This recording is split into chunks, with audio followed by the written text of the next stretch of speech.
নমস্কার বন্ধুরা, আপনারা কেমন আছেন? আশা করি আপনারা প্রত্যেকে সুস্থ ভালো আছেন।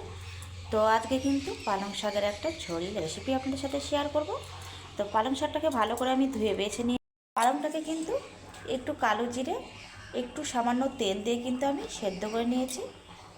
সামান্য দিয়েছি নুন, টমেটো, একটা টমেটো দিয়ে দেবো, দুটো আদা টুকরো দিয়ে দেবো, 4-5টে কাজু দিয়ে দেবো, 6-7টার মতো কাঁচা লঙ্কা। এটাকে এখন আমি বেটে নেব। সম্পূর্ণ উপকরণ কিন্তু পেস্ট করে নিয়েছি। দিয়ে দেবো শুকনো লঙ্কা, দিয়ে দেবো লং, কালো জিরে, দারচিনি। এখন দিয়ে দেবো বেটে রাখা উপকরণগুলো, ভালো করে মিশিয়ে নেব। নুন, সামান্য আবার একটু হলুদ গুঁড়ো, ভালো করে আমি মিশিয়ে নেব। তো এখন আমি দিয়ে দেবো সামান্য জল।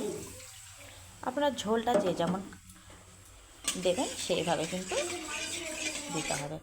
ঝোলটাকে কিন্তু এখন আমি ফুটিয়ে নেব। ঝোলটা কিন্তু খুব সুন্দরভাবে ফুটে গেছে।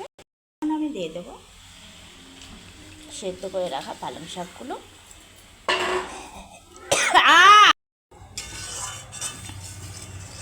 এটা আমি আবার একটু ফুটিয়ে নেব।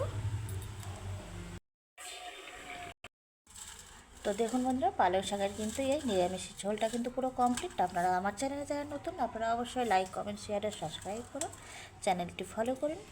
আপনারা প্রত্যেকে সুস্থ থাকুন, ভালো থাকুন। আজকের মতো টাটা।